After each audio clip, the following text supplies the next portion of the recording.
Asalaamu calaykum waraxmatullaahi wabarakaatu. Soo dhawaada daawadayaal meel walba aad adduunka joogtaan, kuna soo dhawaada channelka Tamaam. Halkan waxaan idiin soo gudbin doonaa insha Allah sidii loo sameysto Facebook page cusub amaba Facebook page casri. Waanu ognahay in inta badan Soomaalida baraha bulshada waliba Facebook ay ku soo badanayaan halkaana lacag ka sameeyaan. Iminka waxaa idin tusayaa qaababka loo maro.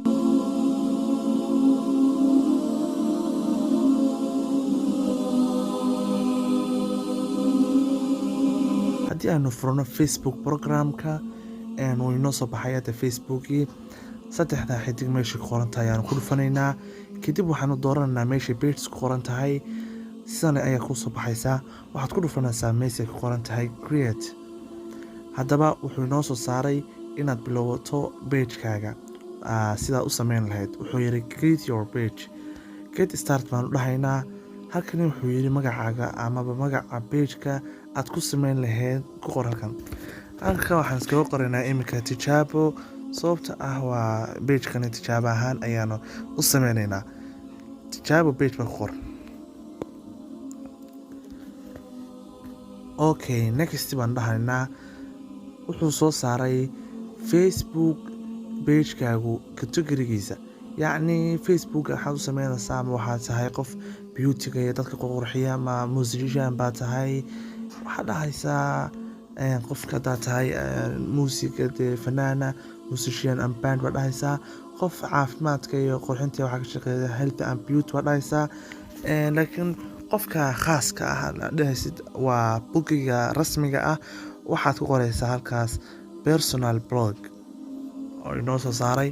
markaa rabtid inaad si gaara u sameysanaysa amaba dee uu yahay kaaga rasmiga ah, personal blog baad iskaga qoraysaa, next baad dhahaysaa. wuxuu kuu soo saaray do you have a website for tijaabo page. website baad ku xiranaysaa tijaabo page, amaba haddii aadan lahayn website baad dhahaysaa I don't have a website, next baad dhahaysaa. wuxuu kuu soo saaray address, city, town, zip code. waxaan dhan buuxi buu leeyahay, laakiin waan ognahay Soomaaliya inaysan address lahayn, waxaan dhan aysan lahayn. balse haddii aad joogtid wadamadaasi waa iska buuxsan kartaa. haddii aad Soomaaliya joogtid waxaad dhahaysaa I don't have an address, next baad dhahaysaa markaas. Okay, hadda wuxuu kuu soo saaray si rasmi ah inaad sameysato add profile picture page-kaaga ah iyo add cover photo oo ah sawirkii dambe. doon baad dhahaysaa. haddii aad rabtid inaad saaratidna waa saaran kartaa.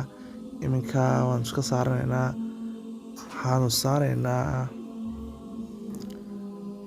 sawirkan ba iska saar, next baad dhahaysaa. iminka waxaa si rasmi ah aad u geli doontaa Facebook page-kaagii, si rasmi ahna wuu ku sameysmi doonaa. Okay, Facebook page-kaagii iminka waa uu sameysmay.